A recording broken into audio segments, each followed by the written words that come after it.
So I am currently on a customer's lawn this afternoon. This customer I've worked with for quite a while. Had a history of some disease issues in the lawn over the years. And we've put him on the fungicide program. We've done a lot of overseeding. He called me a few days ago and said he's starting to see some areas in the lawn that are not looking so good and wanted me to come take a look. So as you can see, this is a meticulously well-maintained lawn. But if you get right over into this spot right here, you can kind of see something that just is starting to yellow out. Now that's not always indicative of having some type of disease, but knowing that he's had a history of disease, it's worth a look. So as I got down here and started taking a look at the lawn, I mean, he's predominantly Kentucky bluegrass, and he's got some perennial ryegrass and really not anything in the way of fine fescue over here. But I really started to notice this patch is kind of starting to yellow out. As I got in here and started looking, I started looking for signs of specific disease, and specifically this spring, and with this type of grass being Kentucky bluegrass, I'm looking for a specific lesion on the leaves that indicate that he has some leaf spot.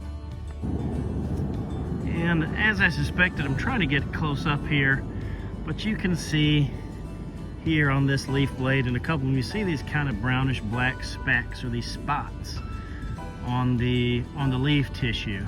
And as you start to get down towards the canopy, you see a lot of stuff with more spots in it. It's starting to turn yellow and die off. This is in fact one variety of leaf spot. There are several different types of leaf spot, which are a fungal infection. There's certain species that affect and are more active in the spring.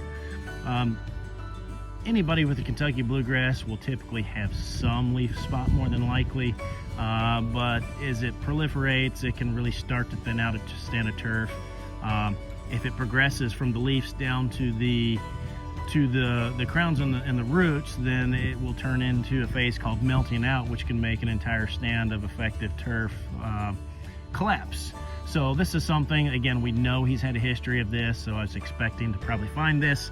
And we do fungicide apps and a program here every year, so really kind of waiting on the right timing to make these applications. So we've already got an app set up for him this week, and it's something that we'll keep an eye on throughout the growing season. So anytime you're out in your lawn and you start to see some patches, or just areas that just don't look right, doesn't necessarily mean it's a disease, but if you have a lawn care company, certainly give them a call and have them come take a look and see if they can figure out what's going on.